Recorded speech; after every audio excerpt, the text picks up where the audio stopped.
यहाँ पर संजय ने मधु नामक दैत्य का ही क्यों न लिया? भगवान ने तो कई दैत्यों का वध किया है। भगवान ने मुर नामक दैत्य का वध किया तो भगवान का नाम मुरारी पड़ गया।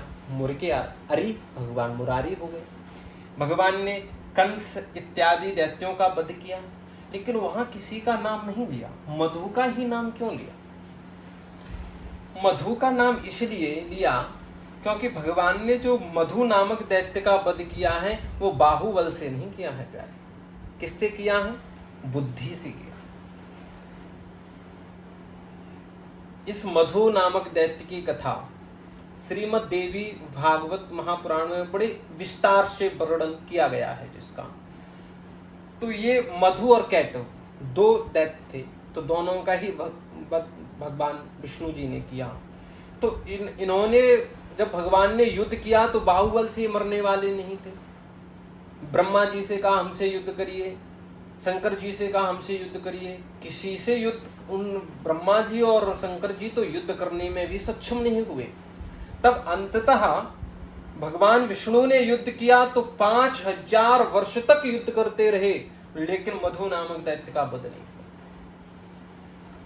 फिर भगवान ने अपनी बुद्धि का प्रयोग करके इनसे ही वर मांगा और मधु और कैटव नामक दोनों दैत्यों ने कहा कि मेरा वध वहां हो जहां पर रस ना हो। और भगवान ने अपनी जंघाओं पर रखकर इत्यादि इनका वध किया। तो भगवान ने वहां बाहुबल से वध नहीं किया है।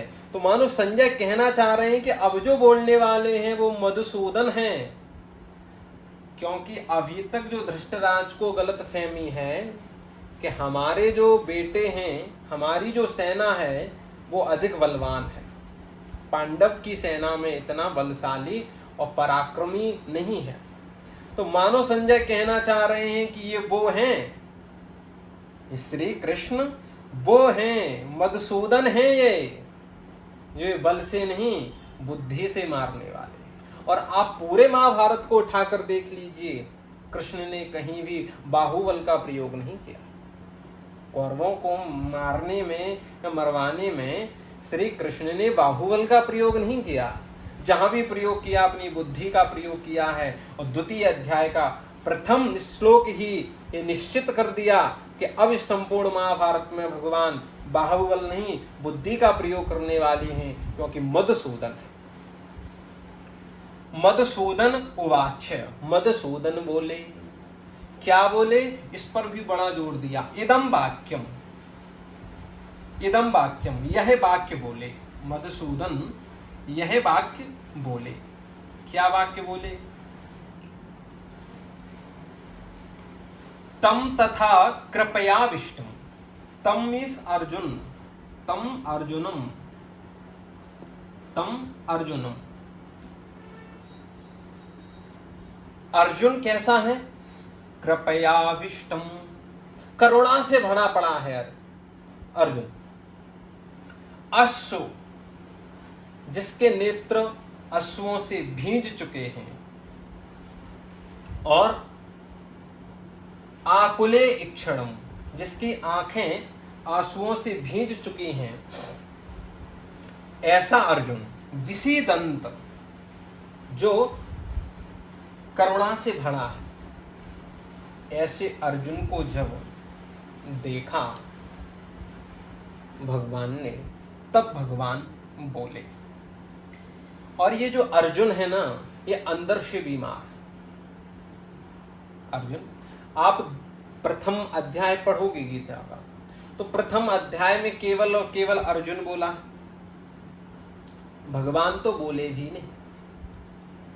और ये गीता का द्वितीय पाठ हमको ये सिखा रहा है कि जिसका भी हम रथ चला रहे हैं, जिसके भी हम सारथी बने हैं, जिसके जीवन की भी ड्राइविंग सीट पर हम बैठे हैं, तो सबसे पहले हम उसको सुने।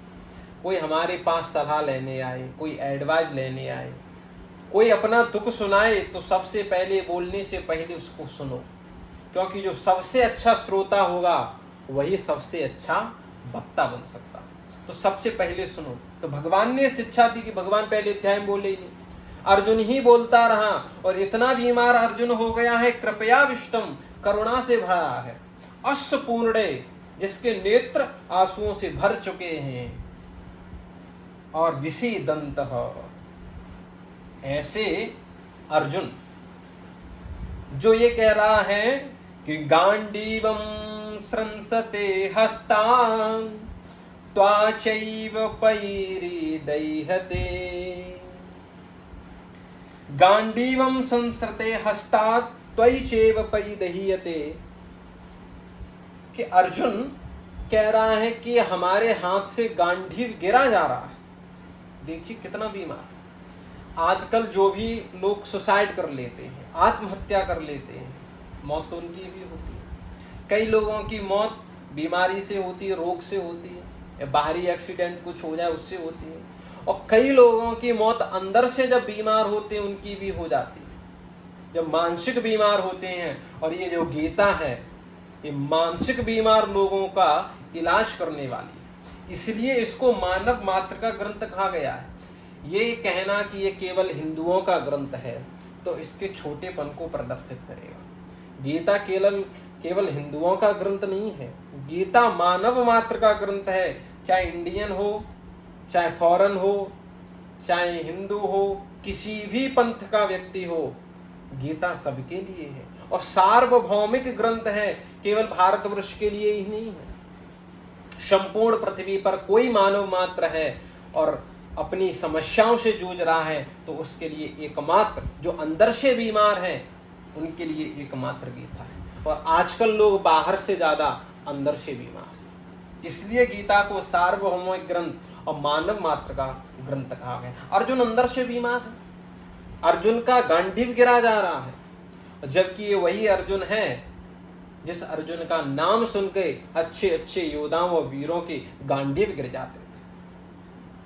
आज वही अर्जुन का गांडीव गिर रहा है, लेकिन दोनों के ही धनुष बाण गिरने में अंतर है। उन राजाओं और योद्धाओं के जो धनुष बाण गिरते थे वो बाहरी भय से गिरते थे कि मैं अर्जुन से कैसे युद्ध करूंगा, इस भय से धनुष छूट जाते थे हाथों से। अर्जुन आ रहा है युद्ध करने, इसी बात से जय निश्चित हो जाती थी। लेकिन आज अर्जुन का धनुष जो गिरा है गांडीव, वो अर्जुन के बाहरी भय से नहीं गिरा है, अंदर से बीमार है इसलिए गिरा है। और भगवान अर्जुन को ये जो ज्ञान दे रहे हैं, ये भगवान सेनयोर भयोर मध्य, भगवान दोनों सेनाओं के बीच में ले जाकर ज्ञान दिया। क्योंकि प्रथम अध्याय जो संजय ने सुनाया ना धृतराज को, तो धृतराज बड़ा प्रसन्न हुआ, क्योंकि पांडवों की सेना का प्रमुख योद्धा अर्जुन है और ये अर्जुन हार मान गया, ये अर्जुन ने युद्ध त्याग दिया, तो समझ जाइए कि हम युद्ध जीत गए।